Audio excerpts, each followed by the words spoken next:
My name is Alex Burkowski, and I am from Wilton, Connecticut, and my pronouns are she, her, hers. My dad has been super great with raising us from a global perspective. He found it super rewarding and super important to a person's education and personal growth, and so he wanted to make it a goal of his to get us to 30 countries by the age, 20. So I've been to almost 40 countries, and they've been adventures, not just vacations. We've been in some pretty crazy places. That's why he wanted me to go to NYU, not just because of education, but because he knew I would have the opportunity to be global there. One of the craziest trips that he took us on was to Morocco. We drove for 14 hours in the van into the middle of the Sahara Desert, kept driving another couple hours, stopped at the edge of what looked like the end of the world, like the apocalypse. Like, think tumbleweeds blowing, wind is howling, 120 degrees, sun is setting. But my dad told me later, your mom, he was like, Robert, what the fuck are you doing? What are we doing here? This is dangerous. We're going home. Like, we're turning around. Like, I was like 15, 14 at the time, and we were in the car like, this is great, like, woohoo. Howling wind,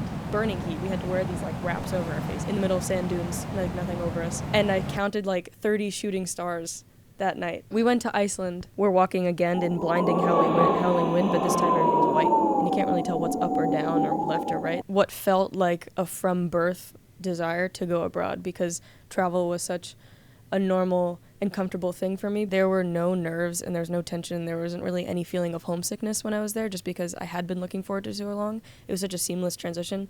And also, I was able to travel almost every weekend. For me, I had traveled so much with my family and so much with my dad, and he had already been to all the places he took us. But this was my first time being able to do that on my own, so I got to pick where I stayed, and I got to pick where I ate, and I got to do the tour guiding.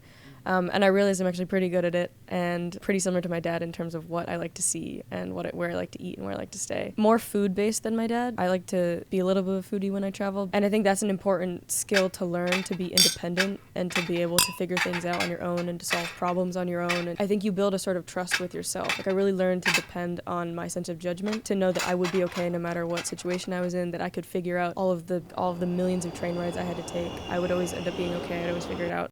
I can adjust to travel well. I can't fully adjust to cities well, but I can say that the one thing about going to NYU helped. I've learned to admire how much life that they can have in them and all the different things that you can do in them in such a compressed space. There's so much possibility, which is really exciting.